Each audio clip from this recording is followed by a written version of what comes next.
Olá pessoal, tudo bem? Sejam bem-vindos a esse quadro do canal que a gente chama de Cruzos. Como o próprio nome já diz, a gente estabelece uma encruzilhada de trajetórias, de saberes, de experiências, tudo que uma encruzilhada traz de bom. Ou seja, encruzilhada é caminho, é abertura. E é com muito orgulho que eu inicio esse Cruz de hoje, porque tenho duas pessoas aqui especiais, duas pessoas importantíssimas para o Brasil, duas pessoas que vão ser fundamentais na construção, não falo nem de reconstrução, mas na construção de um Brasil diferente, de um Brasil novo. E hoje quem eu tenho aqui, e que vai aparecer, e que vai trilhar comigo essa encruzilhada, é a Beni Brioli, a primeira vereadora trans eleita pelo PSOL para a cidade de Niterói, no estado do Rio de Janeiro, e João Willis, 3 vezes eleito deputado federal e que atualmente está vinculado ao Partido dos Trabalhadores. Antes de começar a falar com essas duas pessoas incríveis, eu vou pedir a você, aqueles pedidos que eu faço sempre, né? Que você se inscreva no canal, que você dê o seu curtir, se você realmente curtiu, né, o nosso vídeo, e que você também comente. Seus comentários são muito bem-vindos, né? Principalmente porque sem você a gente não consegue fazer esse canal. Eu queria começar essa conversa trazendo algumas informações que vão nos guiar aqui, né? Tem alguns dados aqui do Observatório de Mortes e Violência, né, da população LGBTQIA+. Esses dados são colhidos pelo grupo Acontece Arte e Política, né? E pelo Grupo Gay da Bahia. Segundo esses dados, foram contabilizadas mais de 5.000 mortes de pessoas representadas por essas letras, né, LGBTQIA+, durante os últimos 20 anos. Né? E o levantamento do Grupo Gay da Bahia é feito com base em notícias publicadas em veículos de comunicação, informações de parentes de vítimas e registros policiais. Mas existe também, entre aqueles que fazem essas pesquisas, a ideia de que há uma subnotificação, né? Ou seja, essas mortes que são registradas, elas seriam um número muito maior, né? Ou seja, a violência por conta da orientação sexual, identidade de gênero, ela é muito maior no Brasil do que os números fazem parecer. Mas só que ao mesmo tempo, vejam só, vocês dois, né, representam um momento muito peculiar da história do Brasil, né? Porque a gente passa a ter no parlamento pessoas que representam a população LGBTQIA+. Vocês, tanto a Beni como o Jean, foram eleitos e muito bem eleitos, né? Então eu gostaria de saber o seguinte: o que explica ao mesmo tempo esse país tão violento, esse país tão intolerante e que vê um crescimento da representação LGBTQIA+, no parlamento, ou seja, no campo da política? Eu acho que existe uma questão que ela é muito viva. Ela é viva e ela é presente no que se refere ao nosso corpo, à nossa história, à nossa verdade, à nossa memória, o que hoje torna-se a se fazer justiça. O Brasil, ele é um país onde o sangue das pessoas negras e LGBTIA+, mancha a bandeira do Estado brasileiro. Os sangues que são escorridos nos guetos, nas vielas, nas esquinas de prostituição, o sangue que jorra no estado do Rio de Janeiro, no Brasil e por aí afora, esse sangue ele tem uma identidade de gênero. Ele tem uma expressão de orientação sexual, ele tem uma cor, ele faz parte de um determinado território. E quando eu falo que serviu, por que serviu? Porque as pessoas elas passaram a se organizar. As pessoas passaram a ter entendimento do real aquilombamento da vida. Né? Toda essa herança de memória e de verdade, que hoje se torna justiça, nada menos, nada foi do que um aquilombamento.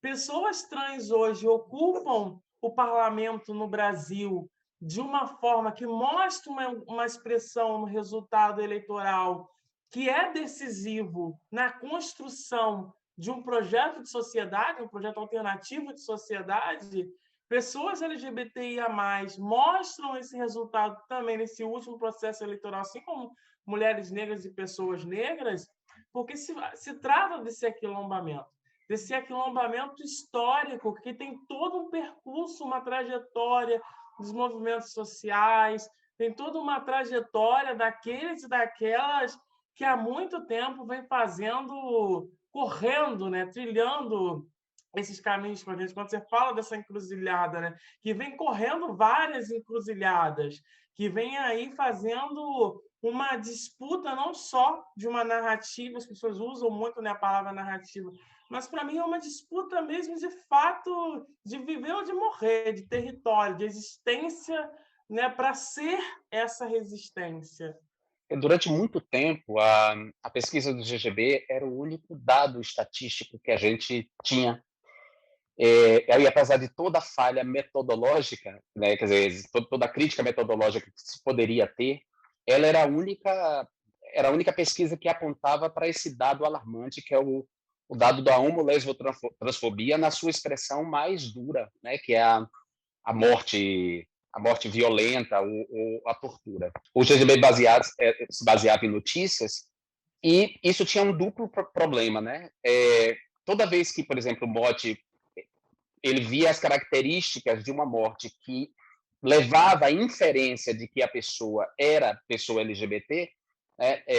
Não falo aí do caso das travestis, porque ele já colocava evidentemente na estatística porque a pessoa era travesti, mas quando ele inferia que as condições do crime eram motivados por homofobia, ele incluía. E isso era um problema porque a família negava a homossexualidade dessas pessoas mortas. Essas pessoas mortas, elas tinham uma dupla vida, né? Uma vida para a família, em relação à qual essa pessoa estava mais ou menos fora do armário, e a vida dos amigos, com os amigos em que ela estava completamente fora do armário. E a polícia quase sempre tomava como linha investigatória a decisão da família.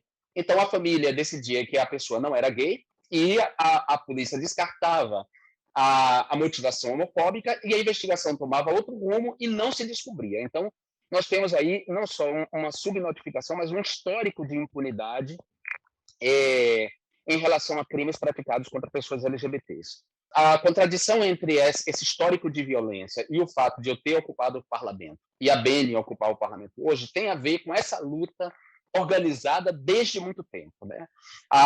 O movimento homossexual, que agora se chama movimento LGBTQIA+, que foi se transformando ao longo desses anos, ele vem acumulando, ele vem garantindo um acúmulo e um bastão que é passado a todos nós, e ainda que a gente dê, sei lá, 5 passos, retroceda 3, esses 2 passos são sempre muito significativos. E muita coisa vem se transformando de lá para cá, a gente vem avançando e é claro que o avanço gera um backlash, né? Gera uma reação. Agora, deixa eu perguntar, dentro disso a gente está falando de identitarismo, falando das estruturas, como é que vocês veem, porque existem posições das mais distintas, né? Eu estou falando aqui do campo da esquerda, tal.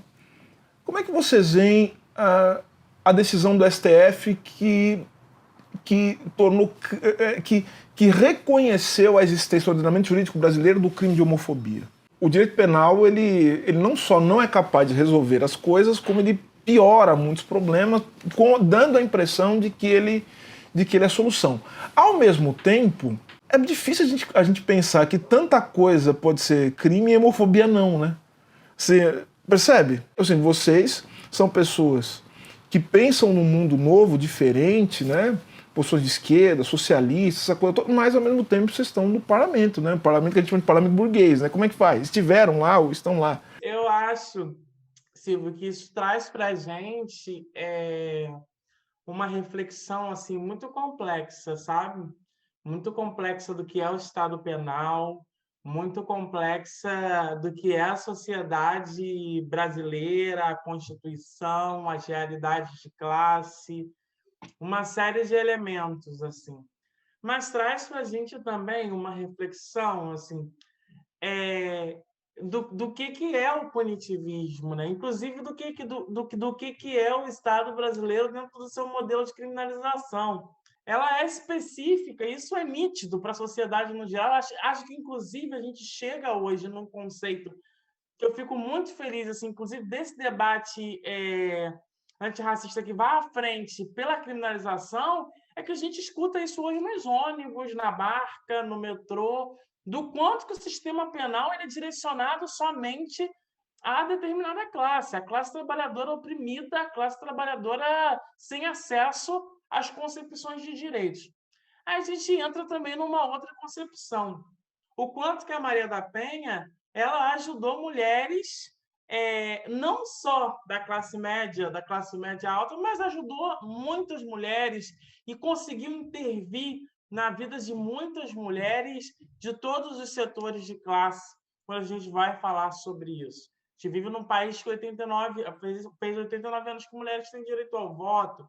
A gente vive nas sequelas do patriarcado.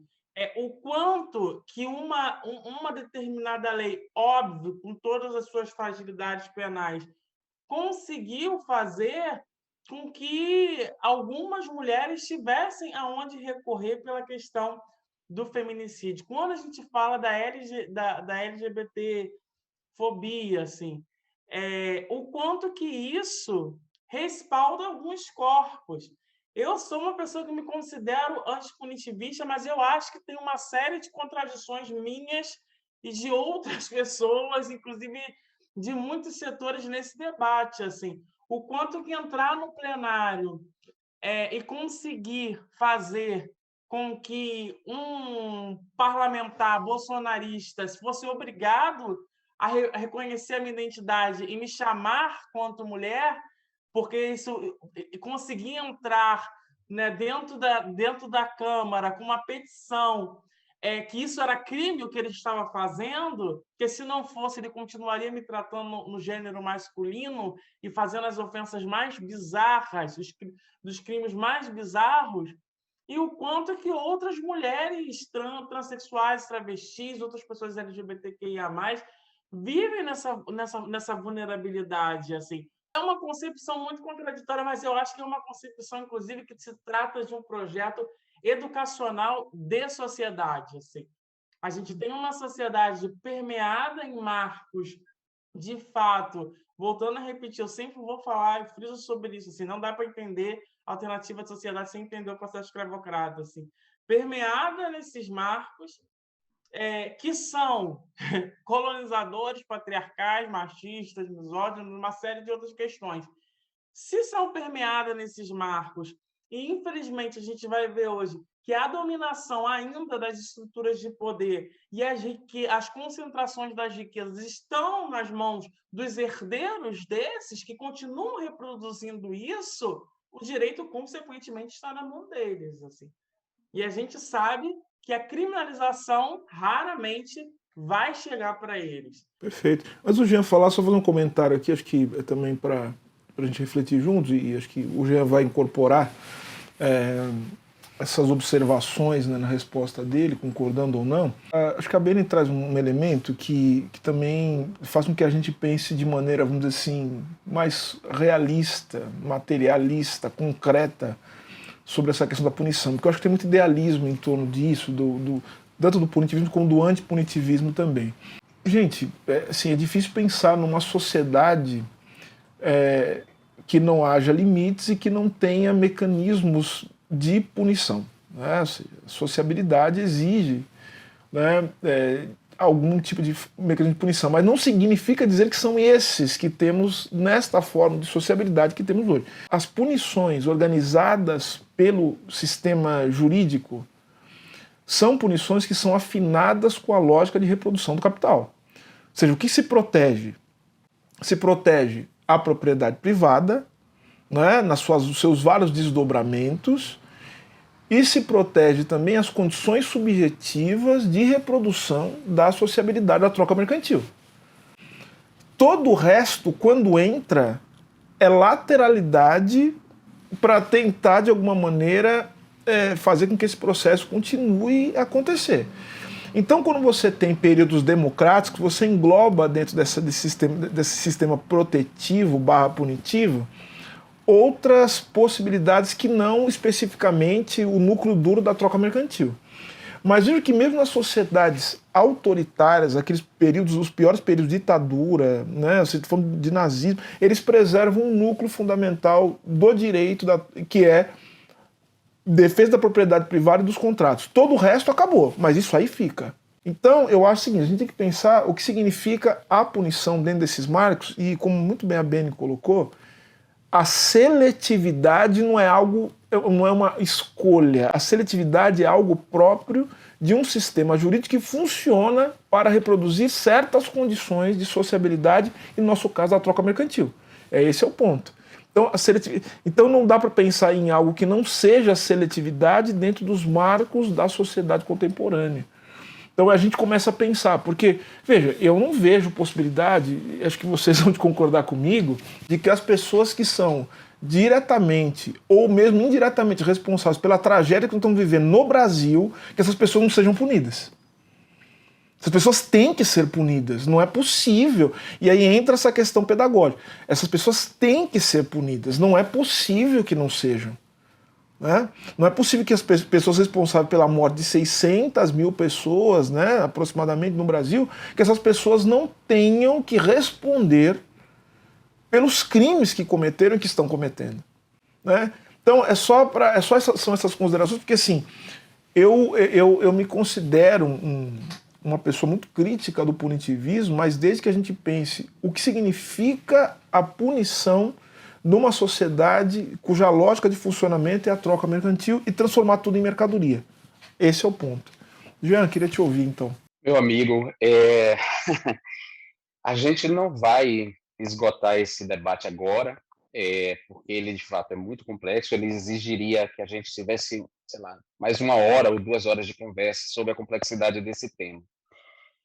Ele não é novo para mim, porque desde o meu primeiro mandato, em 2011, que eu entrei em rota de colisão com o movimento LGBT institucionalizado, sobretudo institucionalizado na BGLT e nas relações da BGLT com o governo. Eu entrei em rota de colisão por causa dessa questão, da criminalização da homofobia nos moldes defendidos pelo movimento até então. Não quer dizer que eu não seja a favor da criminalização da homofobia ou da inclusão da homofobia como um crime equivalente ao crime de racismo. A questão que eu discutia desde aquele momento, né, desde 2011, era de que a comunidade LGBT estava presa numa pauta negativa. O direito penal ele é um direito limitador, como você bem colocou, Silvio, né? Quer dizer, ele nesse sentido ele tem esse aspecto negativo de cerceamento de liberdades e, portanto, ele é percebido como negativo. E talvez por isso mesmo o direito penal seja tão facilmente assimilado numa sociedade que não passou da ideia de vingança para a ideia de justiça de fato. Então, naquele momento, eu dizia para eles, para o movimento, que, eu era a favor da criminalização da homofobia, mas não no sentido de criar um novo tipo penal, mas que a gente fizesse valer o Código Penal que já está aí. Se o Código Penal já tipifica o crime de homicídio, por exemplo, e tem motivos torpes, quer dizer, tem toda uma tipificação de motivações torpes para esse crime, não custava nada incluir a homofobia ou a homolesbotransfobia como uma motivação torpe desse crime de homicídio que serviria para ampliar a pena dessa pessoa. Isso significava que eu defendia um outro tipo de pena, uma pena alternativa, não era deixar de penalizar, não era deixar de responsabilizar, porque a responsabilização é necessária, não há justiça sem responsabilização. Não é deixar de responsabilizar quem cometeu, por exemplo, a injúria homofóbica, a discriminação por orientação sexual ou identidade de gênero no mundo do trabalho. Então, nós temos que tomar cuidado em que medida o direito penal não pode se voltar contra nós mesmos. E por que é tão difícil para essa sociedade aceitar, por exemplo, projetos de lei como Escola Sem Homofobia ou o casamento civil igualitário, e é tão fácil aceitar a criminalização da homofobia nos moldes penal. Então, esse debate é um debate, como eu disse, antigo, que eu venho travando desde sempre, e por isso a minha agenda será a luta pelo casamento civil igualitário, porque eu acho que essa luta é uma luta estrutural. Garantir o direito ao casamento civil igualitário implica em você garantir o direito de família a essas pessoas. Garantir o direito de família, garante o direito à adoção, o direito aos filhos de gays, pessoas trans, frequentarem escolas das pessoas cis e héteras, todo mundo conviver. Exato. E isso transformaria a sociedade. Da mesma forma que a gente precisava lutar pelo PNE, o Plano Nacional de Educação, para que o Plano Nacional de Educação inclua uma educação libertária, emancipadora. Então, muito mais eficaz que a penalização. Então, assim, eu não defendo eu não sou antipunitivista nesse sentido utópico. Eu acho que determinados crimes, como crime de homicídio, tortura, violência física, esses crimes não podem contar com uma pena alternativa. Aí sim eu continuo achando que essa pessoa é um perigo para a sociedade e ela tem que ser recolhida até que ela repare o dano e esteja em condições de voltar à sociedade. Mas outras violências, como a violência verbal, a injúria, a discriminação, eu acho que penas pecuniárias seriam muito mais eficazes e penas alternativas educativas seriam muito mais eficazes do que o direito penal. Tem uma discussão muito interessante quando a gente começa a estudar criminologia crítica. Eu até escrevi um artigo sobre isso com o professor Júlio Veloso, recentemente, que é a resistência que historicamente se tem às penas pecuniárias, né? Essa resistência ela tem a ver justamente com essa incidência na propriedade. Então, você tirar o tempo, até tudo bem, porque o tempo é tempo de trabalho, entendeu? Por isso que a pena de prisão, né? O Foucault ensina isso pra gente, o Dario Melossi, o Márcio Pavarini, ou seja, aquele famoso livro deles, né, O Cárcere e Fábrica, é justamente isso, ou seja, o Pachucanes, né, ou seja, a prisão está relacionada diretamente com a retirada do tempo de trabalho. Agora, quando começa a pena com fisco, né, esse tipo de coisa, aí você já começa a entrar num terreno em que existe uma vasta literatura, inclusive demonstrando essa resistência. Nossa, o pessoal fica doido. Assim, me prenda, mas não tire o meu patrimônio. Né? Então, assim, eu acho que a discussão é muito boa porque ela coloca uma coisa interessante também. Existe uma resistência muito maior, por exemplo, com a ação afirmativa, né, do que com a criminalização dos crimes de racismo. Até porque o direito penal ele exige uma série de etapas, né, e de mediações que, inclusive, dificultam, né, a efetivação da pena, ou seja, a aplicação da pena em casos de responsabilidade criminal. Agora eu quero terminar esse nosso papo falando sobre duas questões que dizem diretamente a vida de vocês, enfim, o Jean é até um pesquisador desse tema. E eu quero me lembrar do Foucault de novo, porque recentemente, Denis, Jean, eu estava escrevendo um artigo sobre necropolítica e neoliberalismo, né? Então voltei a ler o Foucault, enfim, né, os seminários, né, dos anos 70. E ele fala uma coisa que me tocou assim profundamente, e ele sempre vai dando essas dicas, né, de coisas que... Ele sempre fala assim, é necessário pesquisar tal coisa, e aí ele não teve tempo de pesquisar, mas ele fica instigando a gente, né, os grandes autores, autoras fazem isso. E ele falou uma coisa que tem a ver diretamente com a experiência de vocês. Ele falou o seguinte, quando ele falava da ascensão dos intelectuais, que ele vai chamar dos intelectuais do neoliberalismo, né, assim, tanto na Alemanha, Áustria, Alemanha, como também nos Estados Unidos. Para entender a ascensão desses intelectuais públicos e que capitaneiam o debate político em um determinado momento e época, é preciso que nós estudemos a experiência do exílio.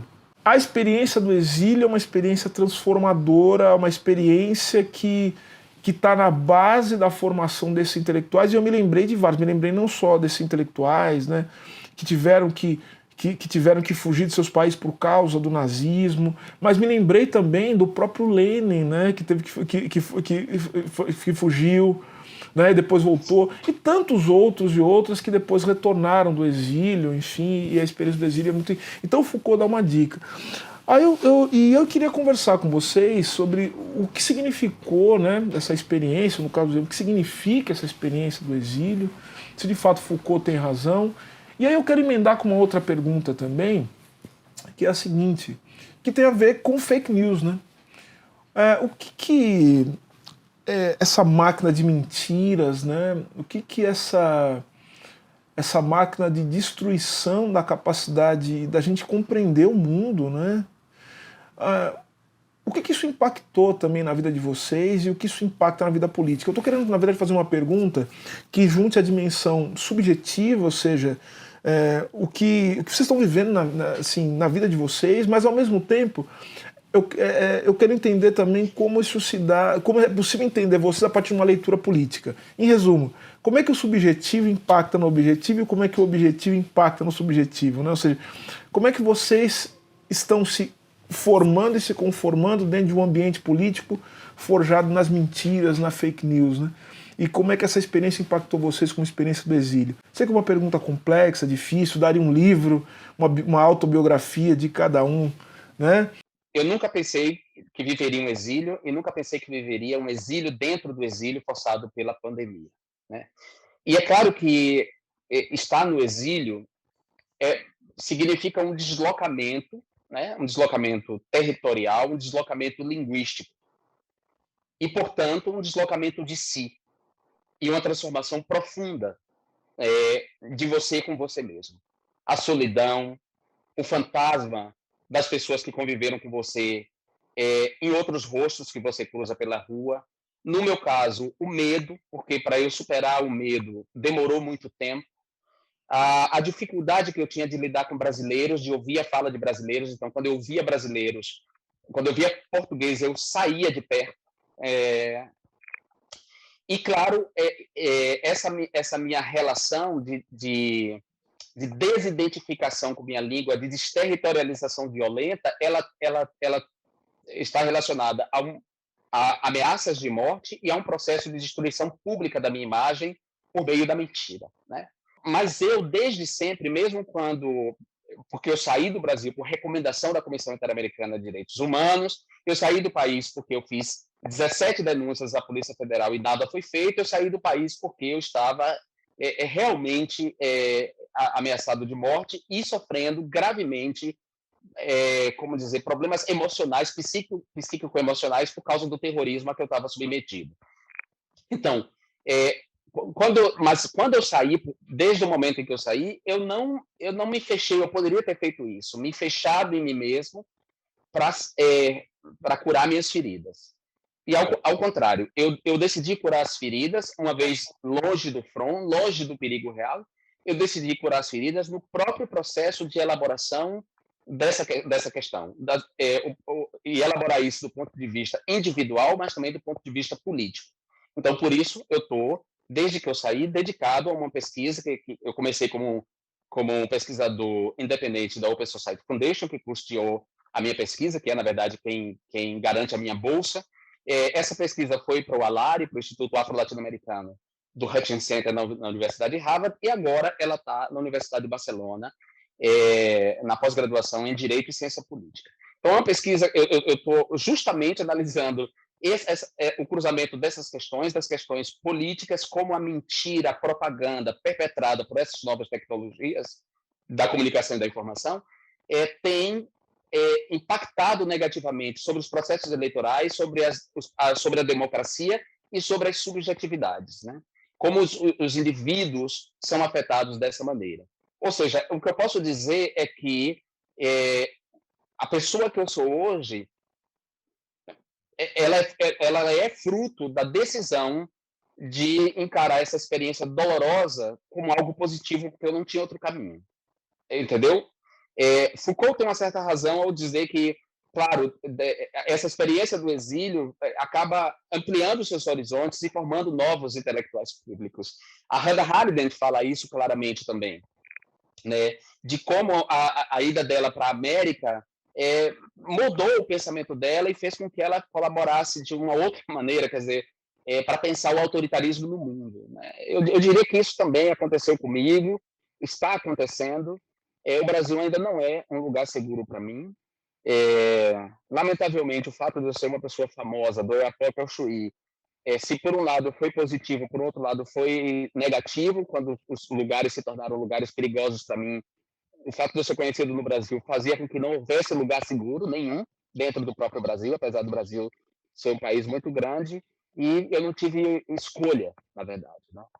É muito doloroso, né? E é muito difícil saber o quanto que a gente ainda vive sobre os marcos de uma ditadura política, assim, que não deixa de ser, né?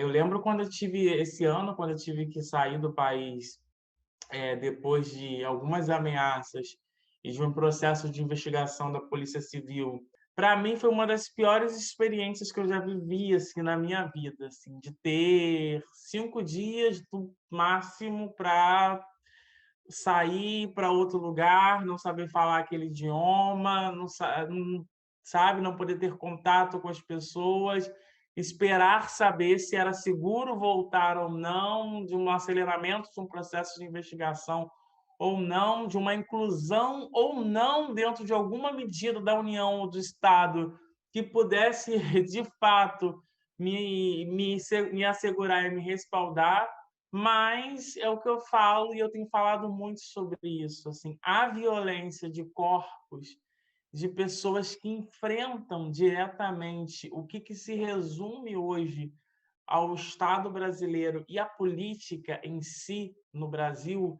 que virou, né? A gente sabe que a política hoje e o Estado representa a indústria mercadológica religiosa que está com a Bíblia na mão, apontando ali elementos e ditando quais corpos são necessários e viáveis para continuar uma tradição moral familiar. E eu falo sobre isso numa perspectiva, em um horizonte político, apontando que a gente está muito longe ainda das vias dessas situações não serem existentes. Acho que a derrubada do governo é extremamente crucial, a unidade nesse momento para isso. Assim. Agora, um projeto de educação, de sociedade, de reformulação, de derrubada, inclusive, da bancada da Bíblia, isso é extremamente crucial, assim, extremamente crucial. Você chegar no nível... Eu estava conversando com algumas amigas também trans, da política, de chegar no nível de, tipo assim, de você entrar no elevador social do seu prédio e as pessoas tirarem a criança dentro do elevador e sair. De você entrar no restaurante para jantar com seu namorado, com alguma amiga, e ser hostilizada. E isso não é só porque você é um parlamentar ou uma parlamentar de esquerda. Isso tem a ver, sim, com o fundamentalismo religioso e as questões que envolvem diretamente e concretamente a pauta LGBTIA+. A gente precisa entender assim, que essa introdução da pauta LGBTIA+, no Brasil, ela, de fato, ela é um enfrentamento concreto na propositiva à bancada da Bíblia e aqueles que herdam o legado do patriarcado e da moral religiosa. Assim. A gente está longe, eu acho, na minha avaliação, longe da derrubada desses processos, mas eu acho que a gente caminha para isso num processo de organização já há muitos anos. Eu estava uma vez falando para um parlamentar, num debate, que a gente precisa assimilar de uma vez por todas, assim, que a conjuntura, o momento que a gente vive, existe classes e setores da sociedade que estão carimbados para a morte, assim. E nós somos esse setor que temos o carimbo do Estado o carimbo de fato do Estado para a morte. A gente se liberta de 133 anos de um processo escravocrata, mas as feridas, ainda muitas, não foram curadas, não foram cicatrizadas, existem muitas feridas abertas, e essas feridas não deixam de ser vivenciadas, e essas feridas não deixam de ser reais, mesmo nas instâncias, nos espaços de poder, mesmo se colocando à frente em alguns espaços de estados sociais e econômicos na sociedade brasileira. Eu vou com dor no coração, vou ter que encerrar essa conversa. Tinha muitos outros assuntos, inclusive a pauta estava enorme aqui. Eu acabei, inclusive, desviando das coisas porque a nossa conversa estava tão legal que eu acabei me desviando e não fiz algumas perguntas, mas eu acho que um bom bate-papo, eu nem quero chamar isso de entrevista, porque eu gosto de bater papo, eu gosto de conversar com pessoas queridas, pessoas interessantes, e aí perguntar por que você não traz fulano ou cicrano no canal, não sei o que, tal, porque o sujeito ele tem posições muito divergentes, mas falei, não, o problema não é ter a posição divergente da minha, o problema é que eu gosto de gente interessante, né? Assim, e vocês são pessoas interessantes e são fundamentais para o Brasil, né? Pessoas que fazem com que a gente possa refletir. Eu estou pensando aqui nessa experiência de vocês, pensando no que vai ser o ano que vem, as eleições, e eu não consigo deixar de pensar o quanto a nossa situação é complexa, porque imagine só, você pedir proteção para instituições que são dominadas pelas pessoas que são suspeitas de ameaçar a vida de vocês, né? É uma situação de horror mesmo, né? No sentido mais específico da palavra, né? É um horror. E é uma covardia muito grande, porque, notem, eles perseguem pessoas que são dos chamados grupos minoritários, e aí a gente vai entender o que significa do ponto de vista material o que é ser minoria, né? Ser minoria é estar desamparado, no sentido de que se o seu corpo desaparecer, não haverá quem reclame pelo seu corpo, né? Que é uma coisa...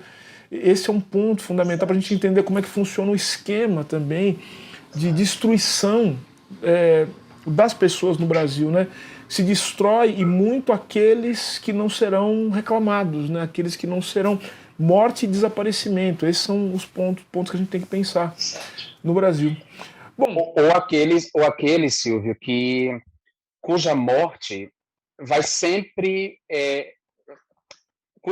gerar sempre uma justificativa vil para ela, que culpa o próprio morto pela morte, né? Exatamente. E aí eu digo isso porque eu fiz uma conferência específica em Harvard sobre o processo de difamação contra Marielle Franco após a morte dela.